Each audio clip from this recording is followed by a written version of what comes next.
위해서 기도해 주시고 이제 또 1월 달 되면 청소년부터 수련회 또 진행이 되고 또 이제 다음 주부터 대신방 진행되면 또 교육자들은 계속 뭐 열심히 달려가게 될 겁니다. 또 지치지 않도록 또 건강을 위해서도 기도해 주시면 감사하겠습니다.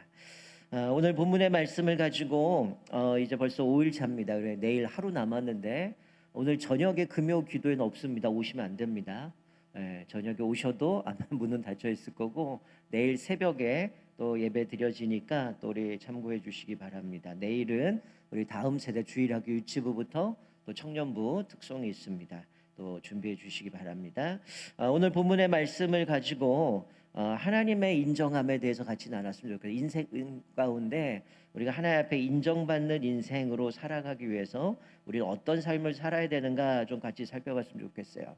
우리가 어제 살펴봤던 말씀은 복 있는 사람이 말씀을 붙들고 주님 안에 거할 때 열매는 맺어지는 거기 때문에 열매 맺는 인생에 대해서 우리가 같이 살펴봤습니다.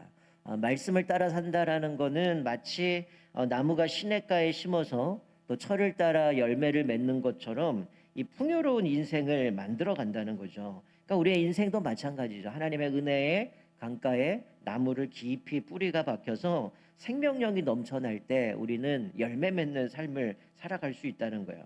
이 비유를 들었던 거는 이스라엘의 기후 자체가 매우 건조한 기후입니다. 냉혹한 그런 조건들을 견디고 또 이 나무가 시냇가에 심은 그 나무는 건조하지만 끊임없이 또 물이 공급되어지고 영양분이 공급되어지기 때문에 시들지 않고 충실한 그런 열매를 맺어가는 모습을 연상시켜서 바로 복 있는 사람, 하나님의 말씀 안에 거하는 사람은 마치 시냇가에 심은 나무처럼 그런 풍성한 열매를 맺어감을 보여주는 거죠. 비록 생명력을 가지고 있지만 그러나 말씀을 따르지 않는 사람들은 결국은 바람에 나는 겨와 같이 마지막에 가서야 심판을 받게 된다라고 말씀을 드렸습니다. 그래서 이들은 의인의 모임에 들지 못하는 결국 지옥에 떨어지는 그 불쌍한 인생으로 끝나게 되어지는 모습, 또 가라지 겨와 같다라고 말씀드렸어요. 여러분 그런데 왜 열매 없는 인생이 되지 않기를 경계를 하고 있을까요? 계속 이 시편은 대조해 가고 있습니다. 의인과 악인, 또 열매 맺는 삶과 열매 맺지 못하는 사람, 형통케 되어지는 것과 완전히 멸망당하는 것을 계속 대조해 가고 있는데 여러분 우리가 지난번 우리 12월에 요한계시록을 살펴보면서 제가 금요기도 때 4대 교회를 살펴봤습니다. 여러분 4대 교회를 어떻게 진단하셨어요? 내가 살았다 하나 실상은 뭐라고 얘기했어요? 죽었다라고 얘기했습니다. 네가 살았다라고 얘기하지만 실상은 죽었다는 거죠. 형식은 갇혀 있지만 교회의 모습은 갇혀 있지만 그 안에는 곡식이 없다는 거예요. 그래서 하나님은 그 교회를 향해서 뭐라고 말씀했냐면 내 행위 가운데 온전한 것을 찾지 못했다라고 하면서 책망하셨다라는 겁니다. 우리들의 인생이 소위 썬데이 크리스찬이 아니라 정말 리얼 크리스찬이 돼서 날마다 우리 삶 가운데 정말로 하나님 앞에 아름다운 열매들을 맺어가는 저와 여러분 되시길 주님의 이름으로 축원드립니다. 여러분 이 4대 교회를 향해서 하나님이 말씀하시면서 그들에게 뭐라고 주님이 그 권면하셨냐면 내가 어떻게 받았으며 어떻게 들었는지 생각하라. 여러분 그 소아시아 7개 교회들은 뭐예요? 하나님이 너희들 다 멸망하겠다가 아니라 그들을 권면하는 겁니다. 지금 너희들 이러다가 끝나니 다시금 회복하라는 거죠. 그래서 이 4대 교회를 향해서 말씀하셨다. 네가 어떻게 받았고 어떻게 들었는지 즉 무슨 얘기예요? 말씀으로 돌아가라는 거죠.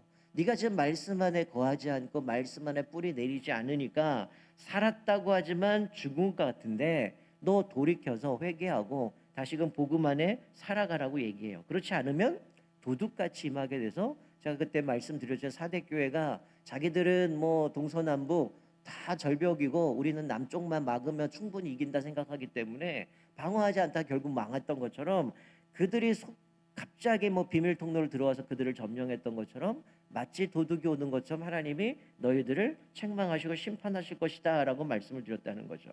여러분 왜 소아시아 교회 7교회가 이렇게 무너졌을까요?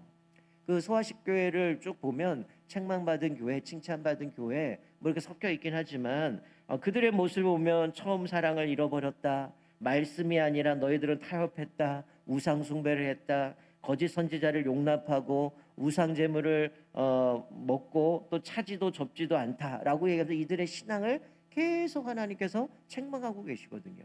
이 얘기는 뭐냐면 하나님 앞에서 믿음으로 그렇게 믿음으로 견고하게 서 가야 되는데 처음에는 뭔가 좀 아름답고 견고하게 세워졌던 것 같지만 시간이 가면 갈수록 이들이 무너졌다라는 거예요. 제가 어제 그런 얘기를 했죠. 열매가 뭡니까? 사실은 우리의 뭐 나무의 비유를 들었으니까 나무의 마지막 결실이 이 열매잖아요. 이 열매라는 것은 우리의 인생으로 말한다면 우리의 인생이 끝났을 때 내가 어떤 결과를 갖고 있느냐는 그 열매로 알 수 있다라는 거예요. 또 우리 사람들은 어때요? 조급합니다. 뭔가 시작해 보면 내가 빨리 이거를 끝내야 되고 빨리 뭔가 그 결과를 얻으려고 하고 그러다 보니까 오래 참지 못하는 모습을 보게 됩니다. 인내하지 못하는 거죠. 사실 이 열매는 뭐예요? 평생 맺어가는 열매입니다. 우리의 인생의 마지막 결과가 어떤 열매를 맺느냐라고 하는 것은 사실은 이 열매가 우리 농사를 짓는 분들은 뭐 과일 농사 하시는 분들은 어떻습니까? 이게 뭐 나무 심으면 바로 나옵니까? 제가 알기로는 뭐 사과 같은 경우는 나무를 심으면 이게 뭐 몇 년은 지나가고 소위 뭐 한 3년쯤 돼야 결실을 맺어간다라고 얘기하는데 만약에 1년에 뭔가 내가 이거를 완전히 다 열매 맺어서 풍성한 추수를 거겠다 이러면 이 열매 못 맺는 거죠. 사실 우리가 인생에도 마찬가지 우리는 평생에 이 열매를 맺어 가야 된다라는 거예요. 내가 예수 믿는다고 갑자기 확 바뀝니까? 아니거든요. 우리는 여전히 옛날에 제된 모습이 있기 때문에 끊임없이 성화의 과정을 통해서 우리는 자라가야 되고 성장해야 되고 그래서 그리스도의 아름다운 열매들을 맺어가야 된다라는 것이죠. 그래서 이 열매가 우리의 정체성이고 우리의 삶이다, 우리의 신앙의 모습이다라고 말씀드렸는데 오늘 이 모습을 보면서 신앙은 요즘은 뭐 많은 분들이 이제 운동을 많이 하고 헬스장을 많이 가니까 좀 그거에 빗대면 우리의 신앙은 근지구력이 약한 것 같아요. 물론 근력이 있고 근지구력이 있다고 그러잖아요. 근력은 내가 한 번에 쓸 수 있는 최고의 힘을 근력이라고 얘기하면 근지구력은 내가 이 근육이 오랫동안 지치지 않고 계속해서 힘을 지속적으로 발휘하는 힘입니다. 우리 그리스도인들에게 있어서는 이 근지구력이라고 하는 하나님을 믿는다라고 했을 때 우리는 끝까지 이 신앙이 유지되어지고 믿음으로 주님 앞에 살아가야 되는데 이게 부족한 것 같아요. 시간이 지나가면 우리는 풀이 죽고 열정도 사라지고 또 때로는 우리가 주님 앞에서 받았던 그 처음과 가졌던 그 마음도 잃어버리는 모습을 보게 되죠. 그러니까 꾸준하지 않는다면 결국 온전한 열매를 맺어갈 수 없다라는 것이죠. 그래서 우리는 말씀드렸던 것처럼 성령 충만해야 된다는 거예요. 내 열심이 아니라 내 열정이 아니라 하나님의 능력으로 그 일들을 감당해야 되고 지속적으로 내가 말씀 안에 거할 때에 우리는 능력을 통해서 우리가 열매를 맺어갈 수 있다는 거예요. 그래서 계속 말씀보다 성령보다 기도보다 앞서지 말라라는 거예요. 자, 왜 시냇가에 심은 나무가 철마다 열매를 맺을 수 있을까요? 그 뿌리를 변함없는 하나님의 말씀에 뒀기 때문이라는 거예요. 이 얘기는 뭐냐면 우리의 신앙생활은 마찬가지입니다. 하나님 앞에서 믿음으로 살아간다라고 할 때 때로는 내가 하나님 앞에 기도하다가도 이거 하나님 응답이 없네 그럼 때려치고 또 내가 신앙생활하다가 뭔가 하나님이 나에게 복을 주시는 것 같으면 주님 사랑해요 이러다가 내 삶에 뭐 고난이 없으면 마치 고난이 오면 뿌리를 뽑아다가 다른 데 가서 심어버리는 거죠. 이게 뭐냐면 양다리에 걸치는 겁니다. 하나님이 나에게 뭘 주시면 이분이 나에게 소망인 것 같고 하나님이 나에게 뭔가 주는 것 같지 않고 기도에도 응답이 없고 시련이나 고난이 오면 자꾸만 뿌리를 뽑아다가 다른 데 가면 심어요. 이게 뭡니까? 하나님 의지했다가 사람 의지했다가 돈 의지했다가 어떤 환경 의지했다가 이런 모습으로 살아간다라는 거죠. 그러니 오늘 6절 말씀에 인정합니다라고 하는 건 뭘까요? 하나님이 우리를 인정해 준다는 건 뭘까요? 그 뿌리를 받고 견고하게 지속적으로 하나님 앞에서 믿음으로 살아내는 겁니다. 인내하고 견디고 하나님만을 온전히 사모하면서 믿음으로 살아가는 사람이 받을 수 있는 칭찬이 하나님께 인정받는다라는 거죠. 자, 6절 보면 무릇 의인들의 길은 여호와께서 인정하시나 악인들의 길은 망하리로다라고 말씀해요. 여기서 인정한다라는 단어를 히브리어 원문을 보니까 야다라는 단어인데 본다, 안다 이런 단어입니다.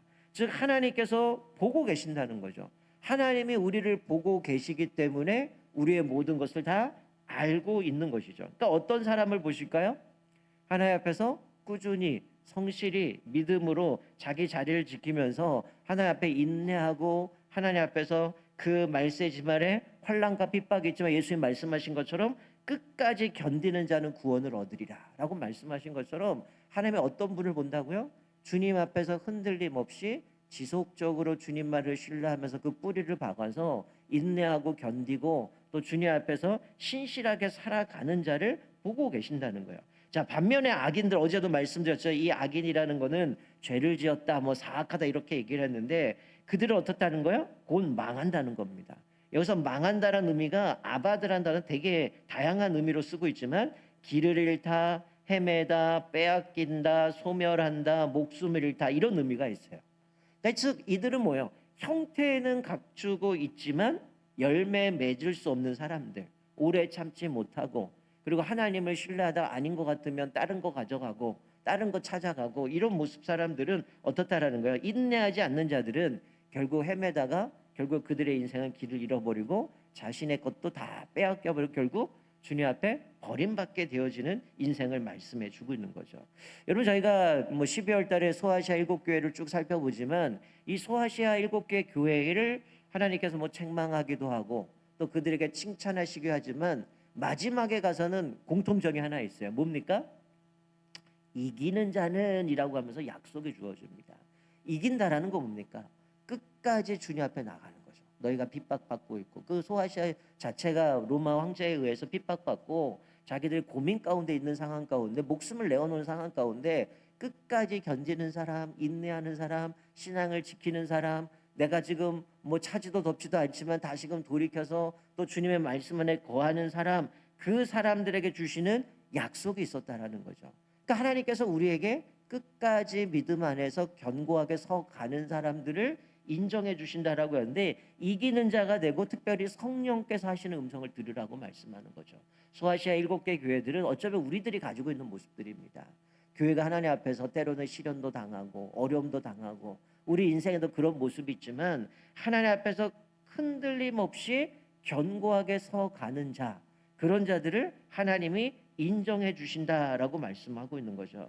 여러분 예수님도 그런 말씀하셨죠. 우리가 살아가면서 여러 가지 핍박도 환난도 있지만 너희가 사람 앞에서 하나님을 인정하면 나도 하나님 앞에서 너희를 인정하겠다라고 말씀해요. 또 잠언에 보면 너는 범사의 그를 인정하라 그리하면 내 길을 지도하시리라라고 말씀해 주고 있습니다. 오늘 시편 1편에서 마지막으로 이야기하는 건 복 있는 사람이 어떤 사람이냐? 이 복 있는 사람은 분별력을 가지고 악인의 꾀 죄인의 길 오만한 자리에 앉지 않는다. 그런데 그 사람은 어떤 사람이냐? 시냇가에 심은 나무처럼 결실을 맺는 사람들인데 그들이 인정받는 건 뭐예요? 결국 끝까지 심겨져서 주님 안에서 공급해 준 그 힘으로 살아가는 자라는 거예요. 여러분 예수님이 마태복음에서 우리 달란트 비유를 들잖아요. 여러분 2달란트, 5달란트 받은 사람들 주님 앞에 칭찬을 받아요. 근데 1달란트 받은 사람 왜 책망을 받습니까? 자기에게 주어진 것 가운데 자기가 볼 때는 주인도 오해했고 또 자기에게 주어진 거는 별거 아니라고 생각하고 남들은 많이 줬는데 왜 난 요것밖에 안 줘? 차라리 이거 나 땅에다 묻어두면 이거 나 지키겠지. 그리고 뭐 했습니까? 나에게 주어진 그 상황을 통해서 열매를 맺지 못하는 모습 가운데 결국 쫓겨나서 이를 갈고 슬피 울면서 쫓겨나는 모습을 보게 돼요. 어쩌면 우리도 마찬가지입니다. 우리 인생 가운데 하나님은 우리 각자에게 주어진 사명들이 있고요. 각자에게 주신 달란트 있습니다. 이 달란트를 비교할 이유가 없어요. 성경에 뭐라고 말씀합니까? 각자의 분량대로 주셨다는 거예요. 중요한 건 뭡니까? 한 사람도 달란트를 받지 않은 사람이 없다는 겁니다. 우리 모든 사람들은 달란트를 받았어요. 그 달란트를 가지고 또 주님 앞에 어떻게 성실하게 꾸준히 주님을 신뢰하면서 나에게 주신 인생 가운데 아름다운 열매를 맺어가느냐. 그것도 맺어가는 것은 주인을 오해해서는 안 되는 거죠. 하나님은 나를 벌 내리시는 분, 하나님 우리를 맨날 책망만 하시는 분이 아니라 하나님은 공의의 하나님이시지만 또 사랑의 하나님이시고 성경에 수많은 말씀을 얘기한 것처럼 하나님은 내 고난과 시련과 어려움 때 함께 하신다고 얘기하고 있어요. 너 어떻게 하나 보자. 이런 분이 아니라 우리의 모든 아픔, 상처, 모든 괴로움들을 다 보고 계신 분이고 히브리서 말씀하신 것처럼 예수님이 친히 십자가에서 고통을 다 받으셨기 때문에 우리를 동정하지 못하시는 분이 아니라 우리를 위로해 주시고 격려해 주시고 세워 주시는 분이라는 거예요. 그럼 우리가 주님의 말씀 안에 거하면 주님이 우리를 알고 보고 계시다는 거죠. 내가 힘들고 어려울 때 여러분 부모로 생각하면 됩니다. 여러분의 자녀가 아픈데 그냥 내버려둔 부모가 있어요? 밤새 이 아이가 40도가 넘어가고 열이 펄펄 끓는데 부모가 피곤하다고 잡니까? 밤새서 옆에서 수건에 물 적셔서 아이의 이마 닦아주고 열 내리도록 열심히 이렇게 돌봐주는 게 부모 아니겠습니까? 마찬가지입니다. 하나님의 택하신 백성들이 힘들어하고 어려운데 하나님 내버려 둡니까? 아니라는 거예요. 근데 우리가 주님 안에 거하면 그 시냇가에 심은 나무는 시절을 쫓아 풍성한 열매를 맺고 잎사귀가 시들지 않는다고 말씀해요.